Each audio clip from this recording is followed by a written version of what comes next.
Hey, what's up? What's up, everybody? This is Jeff from BKJmacTV, and this is the BKJmac podcast experience coming to you live from Brooklyn, New York. Let's talk about it.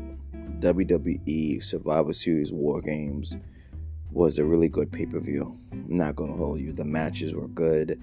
The performance was good. Everything was fantastic. And we got two people that came back to WWE. They're back in the WWE fold. First being Randy Orton, who injured his back. Now, I had the privilege of seeing Randy Orton's last match. Well, next to last match was in SmackDown, was in Brooklyn. And it was interesting. It was a tag team match for the titles, and they won in a dark match. Now, looking at that, Randy Orton ends up getting hurt, and they ended up doing a bid with a script with the Usos, and the Usos ended up taking the belt from them. A story with the Usos. So now, 2 years after having back surgery, rehabilitation, he comes back. He comes back differently. He comes back very strong, very muscular, look very toned. He's ready to do business. Now, I went to SmackDown on December 1st, and basically he came on SmackDown and decided he was going to sign the SmackDown contract in order to get his hands on Roman Reigns. And that's what he did. He signed the contract, and he RKO'd the SmackDown general manager, which was pretty interesting. Crowd went wild. They ate it up really good. And now, let's talk about the other guy, the so-called troublemaker, the rebel rouser, CM Punk. Now, when Randy Orton was having his moment at Survivor Series, and when Team Rhodes won the War Games match, there was I forgot his name. This wrestler basically rolled out of the ring and basically left. He want nothing to do with he didn't want anything to do with CM Punk coming out. And apparently a lot of wrestlers did not want to deal with CM Punk. And when CM Punk's entrance hit, I was surprised. I did not think he was coming back at Survivor Series. And so he did. And he came back. The crowd was jumping like crazy.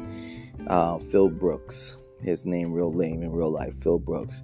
Now, he got fired in AEW because of some backstage fight with a couple of wrestlers that just didn't like his personality. I mean, I'm going to tell you right now, CM Punk's personality does not bode well with a lot of people, but he speaks his mind and he does what he needs to do.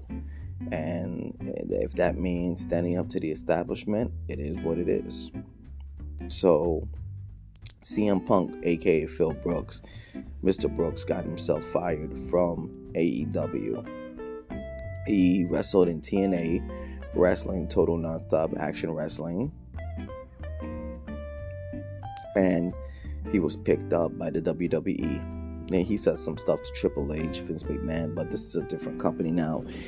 WWE is merged with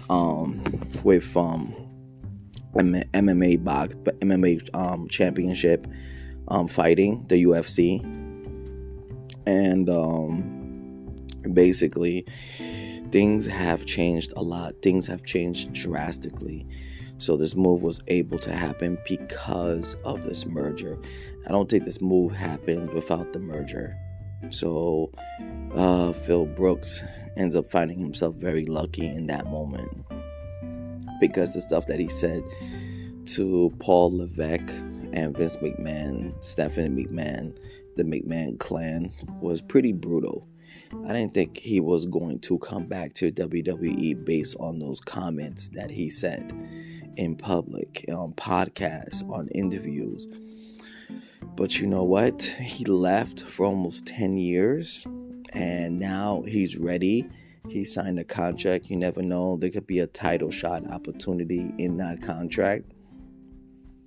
And let's see what happens. Is CM Punk ready to resume his career in the WWE? It's been a long time. Things has changed drastically. It is not the same WWE that CM Punk left over almost 10 years ago. Let's see what happens. Honestly, let's see what happens.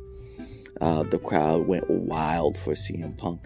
That pay-per-view overall was just grand. I could tell you this. There were wrestlers that just weren't happy.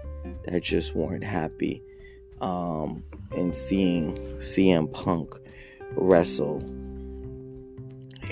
Seth Rollins is one of them. Seth Rollins was cursing him out. Seth Rollins wanted to beat him up. I don't know. I'm thinking to myself, is this a story? Is this a work? Maybe they're just working us, but the way he looked, and apparently there was stuff, if you read in the papers inside pro wrestling, there's a lot of heat. There's a lot of heat between these wrestlers. A lot of them do not like each other at all. So if Seth freaking Rollins has an issue with CM Punk coming back into the fold, especially Monday Night Raw, I think it doesn't bid well for him. But like I said, Seth freaking Rollins is the WWE champion, and let's see what happens. Let's see what happens. Like I said, there were many wrestlers that just don't like CM Punk, and there are wrestlers who do like CM Punk, and they can't wait to see him succeed in the WWE once again. So overall, looking at it, CM Punk made one big entrance into one of the hottest pay-per-views I've ever seen. And let's be honest, we have seen a lot of good pay-per-views on the WWE, and this one was one of the best Survivor Series. I'm not gonna lie, it was way better than last year's Survivor Series, which dealt with the bloodline. So this one I enjoyed so much. It was so much better. So anyway, thank you for listening to this podcast experience by the BKJmac Network. Peace, love, always, and one.